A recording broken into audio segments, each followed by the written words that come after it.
Hey friends, I thought I would vlog this weekend. Sarah from The Bookish Knitter has come up with a concept for this weekend, the 19th, 20th and 21st of sort of like choose your own readathon or do your own readathon. And I thought, it was a good idea, and I wanted to participate to support her. And also I just thought, yeah, there's a couple of things I could do this weekend to participate.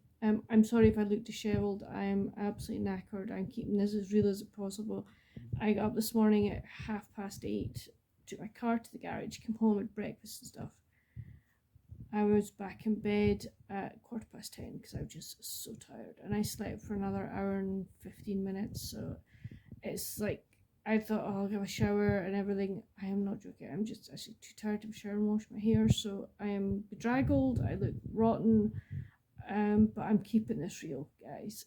This is the joy of life with ME. There are days when they say your win is you get up, you get washed and dressed, and that's it. So enough about that. So what am I going to be doing for the readathon? Well, the first thing I want to do is I want to finish Summer at the Cape by RaeAnne Thayne. I'm on page 195, and I think there's 350 odd pages in this book, so I definitely want to get this finished.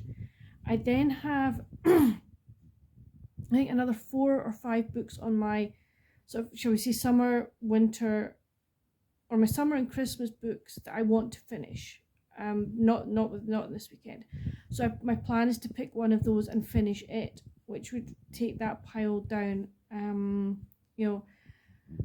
which would be fantastic. So if I can get through 2 books this weekend, I am going to be very, very happy. So we will see how it's going.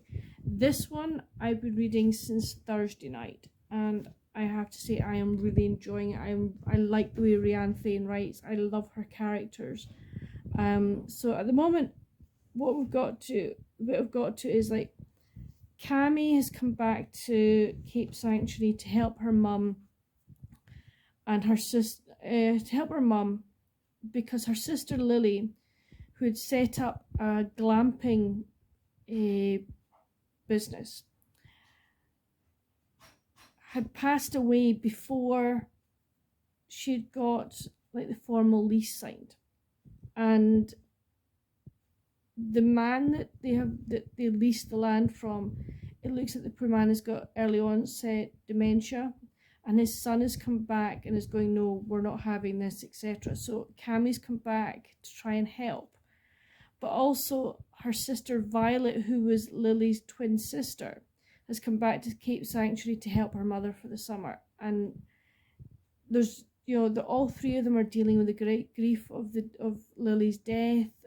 It's affected Violet really, it has affected her very badly. Obviously being Lily's twin sister, that is just, and they were identical as well, so there's that involved as well. You also have in the mix, you have the gentleman who's got early onset dementia, his son John, who is attracted to Cammy's attracted to him, and Violet is also having to deal with the fact that her school sweetheart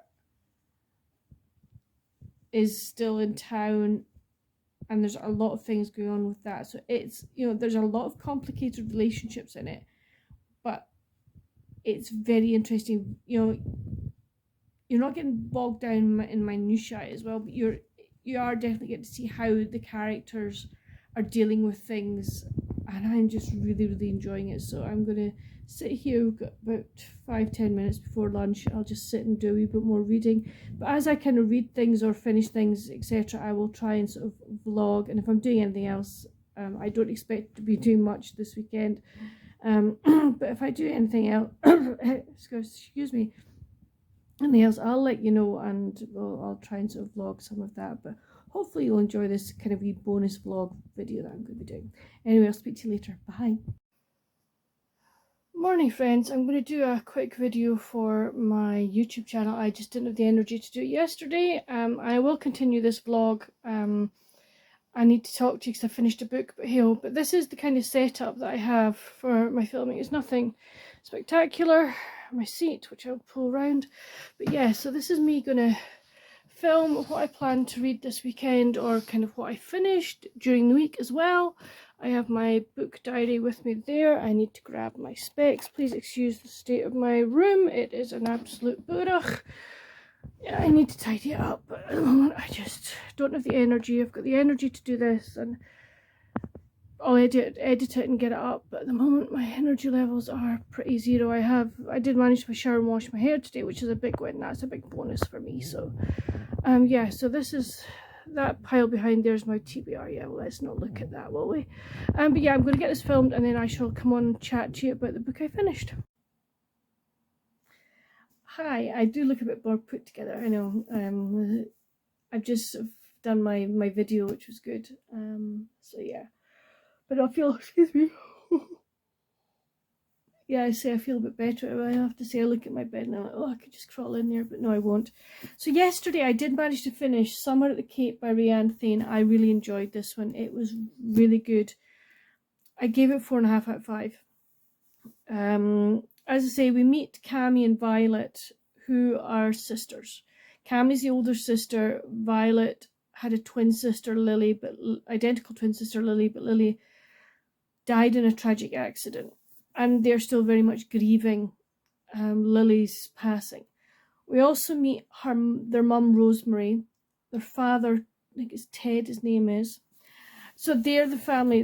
Now, when they were younger, Cammy and her father stayed in Los Angeles when their parents divorced. Her mum came up to Cape Sanctuary with Lily and Violet. So, and Cammy kind of only came up, say for a month or so during the summer. So they don't exactly have the closest relationship. So the book was a bit about them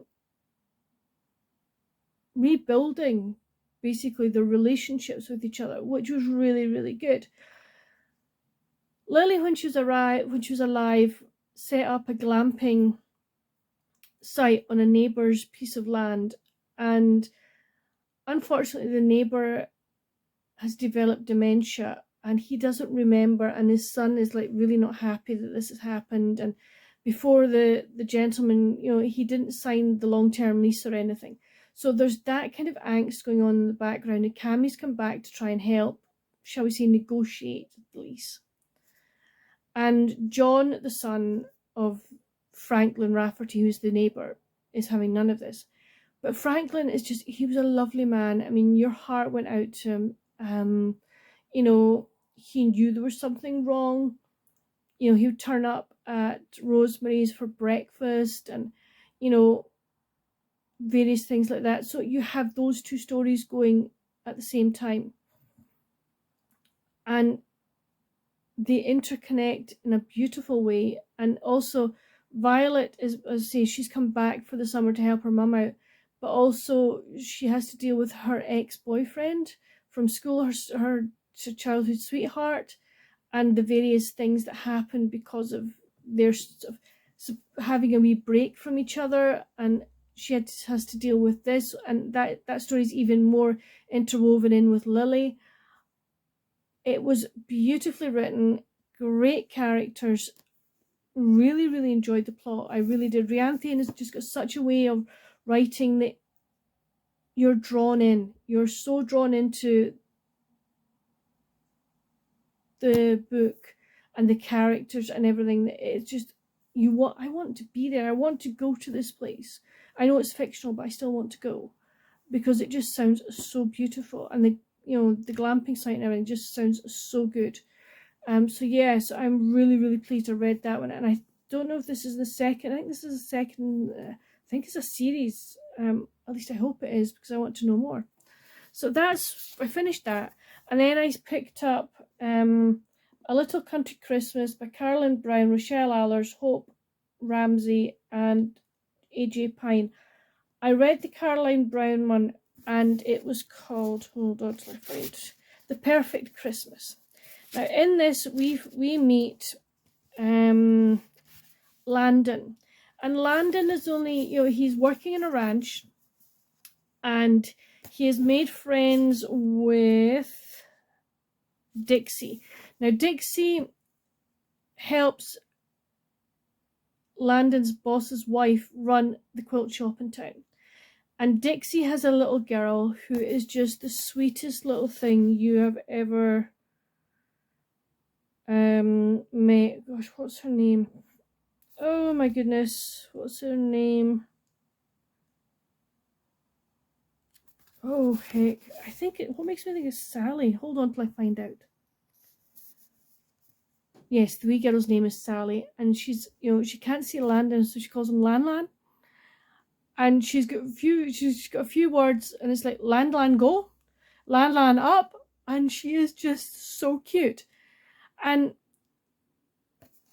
Landon doesn't know how long he's going to be there, but obviously he has really developed a fondness for Dixie and Sally. And he wants to give them the best Christmas that he can give them that year. So he takes them to do various things, and he sort of suggests that Dixie makes a sort of scrapbook for Sally, so she has memories of that, of that summer. Because I think she's only about 1, and this is their friendship that builds to a romance, and it was just beautifully written. I loved the various things that they did. Sally just steals your heart. She really does. And you learn about the friendships that Dixie's made in the town, and you know that she's had a tough life. And it's just absolutely beautiful.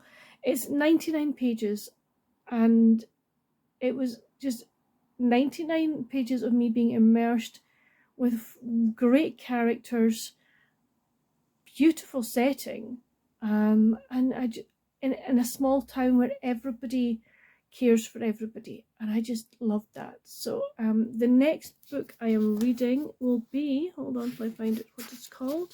It is called A Christmas Cowboy at Heart by A.J.Pine. So I'm really looking forward to that. But as I sort of once I finished it, I will let you know. But yeah, so that's my plan for today, to do more reading. I need to go and edit and post my weekend reading video. But yeah, so I will speak to you later. Bye. Hey friends, it's Saturday night. I've had quite a good reading day. Been reading more of the A Little Country Christmas. I finished the second story, which was called, hold on, A Christmas Cowboy at Heart by A.J.Pine. This was my first A.J.Pine, and I actually really enjoyed it. The characters I thought were really well done. I'm just sort of kind of going to give you a quick overview about it. So we meet a deputy in her hometown. She's called Deputy Daniela Garcia, and she has lived in the town all her life in Meadow Valley. And there's a new mayor has been elected, and he's called Mayor Grinch because he doesn't want any sort of fuss for Christmas. The town have this big sort of Christmas light festival, and he said, okay, it can go ahead, but as long as all the shops, etc., sort of do all their decorating after opening hours. And she's not happy with this, and neither are some of the others, and she kind of calls him out in it in some ways. But the mayor and she were at high school together. He's 2 years older than her. He's called Cooper Peyton.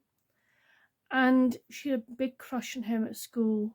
But she thought he ignored her. Something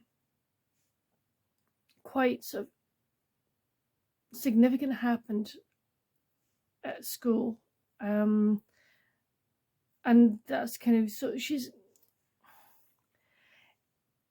still kind of fancies him, if she's been totally honest, and things work out that they end up having to spend time together, and as is usual with a lot of these things, close proximity, they open up about their feelings, etc. And it's just how and why Christmas means so much to her, but maybe not so much to him, and why he has, Christmas is maybe not, a special time of year for him, and how they kind of work together to help the town sort of, idea. So that was really, really good. I really enjoyed that. I am just about finished. I'm about 20 pages away from finishing. Excuse me, Home for the Holidays by Rochelle Alers. This is to do with a soldier coming back to his hometown. He's on a 5-week leave. But that's all I'm going to say to you now, because I'll probably finish it later on tonight, but I will tell you about it tomorrow once I finish it. And then tomorrow I should get the 4th book in this book, Joy to the World.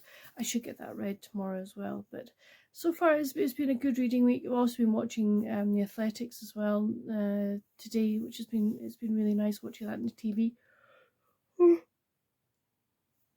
I'm really tired. I'll probably just try and finish the last sort of 20 odd pages of that book, and then I think I'll probably call it a night because I am really tired. So yeah, but until tomorrow, friends, sleep well whenever you're watching this, and I will see you tomorrow. Bye. Morning, friends. Well, I finished last night Home from the Holidays by Rochelle Alers. I really enjoyed this book as well. I think all the 3 books that I've read within this book have been really lovely. So one thing that was even more appealing in the Rochelle Alers book, there were recipes at the very beginning of each chapter, which was really, really good. It was really, it did add to it. So in this book we meet Collier, who is who's been in the army, and he has come home for a 5-week leave. And he is the brother of Iris's best friend. And Iris and her friend, hold on, I can't remember her name, hold on a minute, Tracy, decide they're going out for a night to the local pub, just to sort of have a fun night. But Tracy ends up having to cancel because her professor wants to talk to her about her thesis. So Iris goes out on her own and meets this man, and they don't spend the night together, but they just have a nice time chatting, etc. Iris helps Tracy out by being at Tracy's house every day for the school bus getting home, so that she can look after Tracy's little daughter. So that's the main premise of the story. But Iris, as a baker, is wanting to sort of open her own place, etc. She works at a local bakery, and during the time that Collier's at home, they spend time together and they get to know each other more. He suffers from PTSD, so he doesn't tell her, which is not a good thing. Hold on a minute, I'm being stared at. Yeah, so they spend time together, and they become good friends, but there are certain things that at the moment are precluding them possibly getting together. We also have Tanya, who ends up meeting Iris's brother, who is a vet and who also lectures at university, and they sort of hit it off as well. So we have all this going on in the one story, and it's really, really good. It's like you get to see Iris developing as a character, which she's had a lot to deal with in her past, that she is do I want a relationship, etc., etc. Collier obviously has got PTSD. He's like, so there's a lot of things going on, but it was really well handled. The characters were really good. I loved Tracy's little daughter. She was so fun. She was a nice character to have because she was bubbly and bouncy. And I'm not going to say more about her, but she's a really good character. But yeah, a lovely Christmas story. And as I say, I've got one more to read, so I should get that finished some point today, hopefully fairly soon on. I'll pick up another book. So at the moment the readathon is going well. I'm doing better than I expected, which is nice. But I think I need to go now. Dad wants me to cut the front lawn grass, so that'll be what I'll be doing for part of the morning anyway, but I will speak to you later. Bye. I'm being Dad's sous chef today, so he is putting some cherries because we're making a cherry bakewell cake that he found in a magazine that he sometimes gets. So he's putting the cherries in here. Well, it's a bit of a footer. You enjoying doing it? Next time I will look to see if there's such a thing as ready stoned. There might be frozen ones actually, that's a point. Yeah, poor soul's doing that. He's going to look at his painted his nails. Anyway, in here I've got the sugar and the butter. Now this time, because it's the first time we're making this recipe, we're sticking to the right amount of sugar, we're not halving it or anything. In here we've got plain flour, baking powder and ground almonds, and I have 4 eggs there ready. As I say, Dad's doing the cherries, and I have, like, if I bring you over here, I have the dish that we're going to put the cherries into, or the tin that we're going to put the cherries into to bake. So yeah, Dad got this recipe from the Landscape magazine. I think they have a website, so you should be able to find it there. I don't want to show you the recipe because I don't want to do copyright, but once we're kind of ready to get going, I'll let you see basically we're creaming this, add the other stuff, but then we have to I think we've got to blitz the cherries, so we have to blitz the cherries, so we'll do that. But I'll let you see everything as we do it. Okay, so we put all the cherries into my NutriBullet, and we're going to blitz it until it's a puree. So this is going to be too noisy to let you see what I'm doing, but basically you just put that on, turn that off, turn that round, and hey presto, and let it blitz. So all those cherries have given us kind of 775 grams of cherry, or ounces of cherries, and it's given us that amount of liquid. So I'm going to put, before anything else happens, I'm going to put this, I'm going to just screw the top on this so that it doesn't get all over the kitchen, and then we'll get on with the rest of the cake. Okay, I'm just starting to beat this butter and the sugar together now. I'm using the K-beater, and it's to get it light and fluffy, so this will take a wee while. Okay, it's nice and fluffy. I've beaten it twice and I've scraped the bowl down twice, so I'm now going to add 1 egg.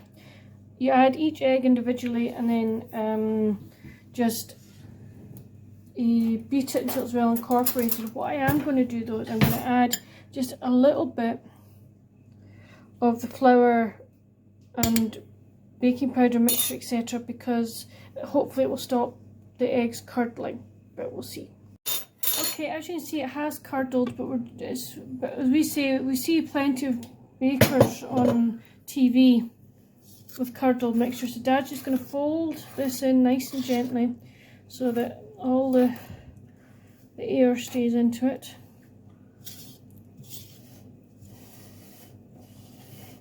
Yeah, the sous chef gets the easy jobs. I get the bit where the machine does. Dad's done the rest of the stuff.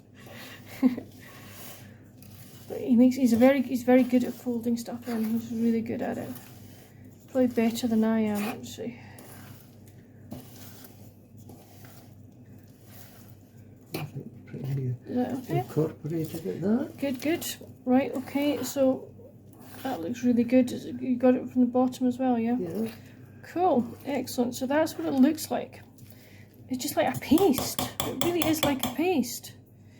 It's a mobile batter. It's a mobile batter. So we're just going to read the recipe to see what we do next. Just say we're doing a quarter. Right, we're doing a quarter of this mixture. We have measured it, so we need to get 4 grams into that. So what we'll do is we'll switch. Sorry, 4 ounces. So what we'll do is we're going to switch the bowl and that over, put the machine on, and bung hopefully 4 ounces into it. We'll see if this works. We're trying to be mathematical about this, but hey ho. Right, so put that there, and I'm going to reset it to 0. Right, Dad, start plopping some stuff into it. Right. So he's just going to take a spoonful and plop in. Right, okay. So it must be 400, is it? We're going. Oh god, I don't know what we're doing, but we'll put stuff in and then we'll see what's going to happen. We've not worked this out very well. Be 40. That's what it would be. 400, won't it? Yes. Yeah. So well, let's flatten that. Flatten out at the moment. We'll be back when we've got this flat. So we've got to flatten this out. We've decided to go non-mathematical. We've decided just to put some in. We need to flatten it out. And then we're going to put some of the icing. Or the paste.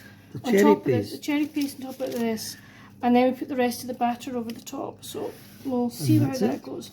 Right, there you're thinking a bit thin in that corner. I think might be better to use the knife. Hold on. Use the one-handed knife. See if we can get that a wee bit. But yes, we're very pernickety when we come to things like this, aren't we? Oh God. Yeah. We're not perfectionists, but we like to be right. So I'll let Dad work on this design, and then we'll show what we do next. Okay, so we've got it fairly smooth, and we've now got to put some of the cherry paste on top of that. So I'm going to switch the camera off for this because if it goes everywhere, I don't want you seeing that. Okay, the puree actually becomes quite thick when you leave it, so we've decided that instead of trying to spread it, we're going to do the good old trick of just move the tin so that the puree is to cover all of the batter. So yep, that's good.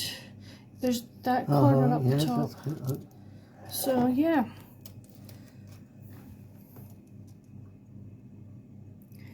And I think just give it a wee sugar. That's a very technical term. You give it a wee sugar and they're done. Yeah. So there we go, and we put the rest of the batter on the top. So I just kind of put dollops of the batter onto the top of the puree, and Dad's just gently moving it so that it... There you go. I'll manage to squeeze into it. I'll come over to the other side. That's better. It's amazing what happens when you switch over to... So you think it's going to have a sort of marbled finish? I think so, possibly. I don't know. It depends how the lower level of batter, what happens when it starts cooking. But it would make it very nice. Put it this way, I'm going to probably folk will go, ooh, it'll be more marble by the time you've digested it anyway. So, you know, it's not really going to matter. We decided to put all the puree on because we're not going to make the icing because we think this is going to be quite sweet anyway, and we don't want a sweet cake, so or any more sweet than we can make it. So, but I think that's fine, Dad. And then we just bake that in the oven for how long? It just says 40 to 45 minutes. Right, okay, so 40 to 45 minutes, and we'll cook that. Yeah, okay. Until golden, it says. Well, so we'll see what it looks like, but I'll let you see it once it comes out the oven. Well, friends, I finished the final book in this anthology. It was called Joy to the World, and it was by Ramsay. It's interesting, in this book, there are two authors I'd never read from before, and it's given me a taste of the way they write, and I really will be definitely, going and checking out more of their books. But in the final series, we meet a lady who is kind of like supposedly she's like the Grinch, but Brenda's not like that. She has very good reasons for not liking Christmas, not enjoying Christmas. But the town choral performance is under threat because the gentleman that normally organises or not sort of conducts the choir has had a stroke. So the local doctor Jim has been tasked with asking Brenda if she will come and conduct the choir and do all the practice, etc. for the choral. And she's like, no, I'm not doing it. And like folk are calling her the Grinch and Scrooge and everything. But he manages to sort of melt her a bit, and he understands. She tells him why she does like Christmas. Excuse me. And he's really understanding. He's really lovely. But she ends up doing it, and she finds out more about herself and, you know, being with him and being around music, which she loves, has, you know, it brings back something for her. And it was lovely. It was beautifully written. I liked some of the little children, the characters. There were some children involved in it, and it was just really sweet. As I say, just a very nice short Christmas story that you could sit with the whole book actually. You could just sit with your Christmas tree on, lovely Christmas music in the background if you wanted, and just immerse yourself in 4 very different stories, but all that have just a really nice message, lovely characters, really good plot lines that are, you know, for short stories, they pack a lot in, which is really good.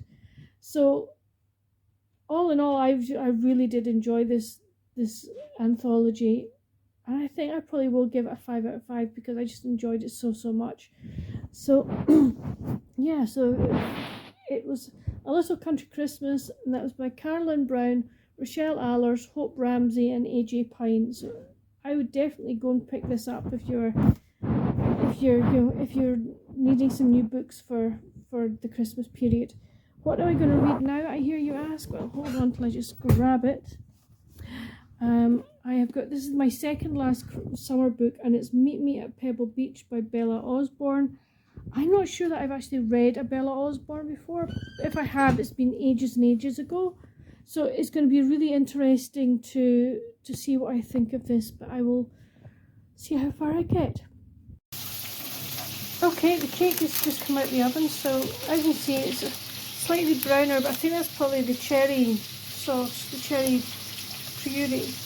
But that's what it looks like just now, so we'll let it cool in the tin before we turn it out. If you're wondering what the sizzling is, Mum is making a really nice chicken dish called ginger chicken. So she's going to fry she's coated the chicken in flour and ginger and salt and pepper, and she's frying that just now. The rest of the ginger and the rest of the mixture's in there. When that comes out, she'll make a sauce. It's delicious. One of these days I'll actually video her making it. Well, so this is what the cake looks like when we've taken it out of the oven. And Dad's going to cut. Moment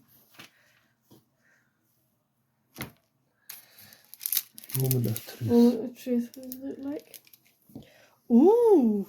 It's interesting. Look at that. That looks really nice. It looks nice and light, doesn't it? Mm. Yep.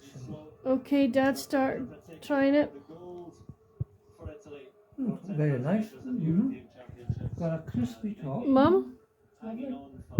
You were saying, Dad, sorry? It's got a crispy top and nice sponge, and then the cherries, lovely flavours from the cherries in the middle.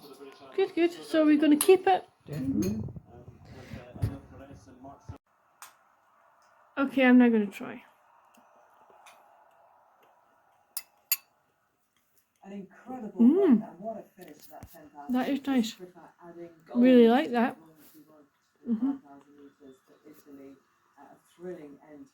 That's been a good bake, that has. Hey friends, it is Sunday night, and I started my next book, which is Meet Me at the Pebble Beach by Bella Osborne. I really don't know what to think about this. We meet Reagan, and she's in this job she hates. She's with her boyfriend, but she's not really getting on with. She's very disorganized, very untidy, and not particularly she's particularly happy. But herself and her co-worker Alex, to kind of try and entertain themselves during their working day because they really don't like what they do, or at least that's the impression that he gives. They kind of do little pranks on each other, like adjusting the height of the other person's seat at work. Just little things like that. And one day, Alex had been asked to join this big company meeting, and most days, before she goes into work, Reagan goes and buys coffee for herself and for Alex, and then also for a homeless man. But one day she does this day, the day of the big meeting, but the coffee shop, instead of doing like the little sugar sachets, have changed to just you pour in the sugar. So she does that for Alex, stirs it and puts the lid on. But of course the lid maybe doesn't go on the way it should do, and it spills on him, and he thinks she's done this as a prank so he can't go to his meeting. And she's bought herself a lottery ticket.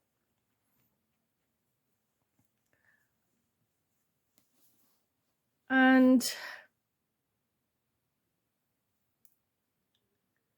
she goes into work on the Monday, and he goes, "Oh, you know, check your numbers. I think you've won. I think you've won."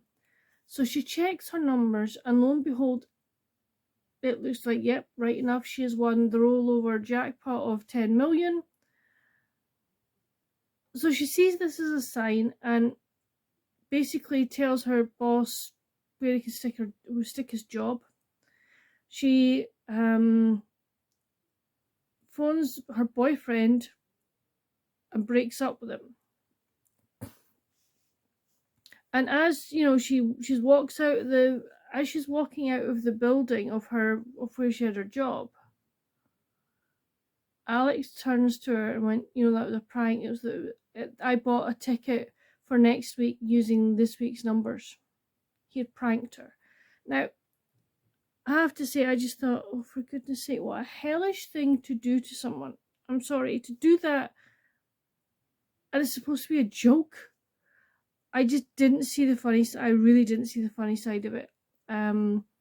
So we're at this. How many pages I read? I read 130 pages so far, and poor Reagan is trying to work out a lot of things as to, what's she going to do with her life, where's she going to stay permanently, and all of this stuff.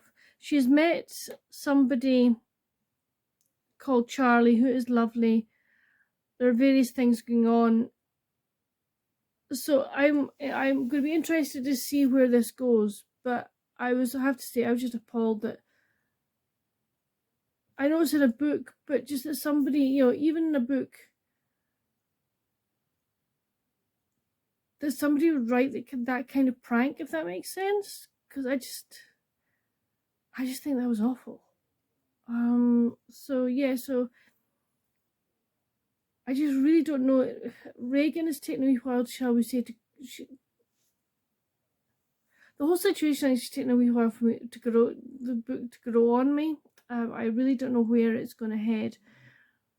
But this will be my last clip for this vlog, because I reckon I'll only get another 20 pages read on this, or something, maybe another 30 before I put my light out tonight.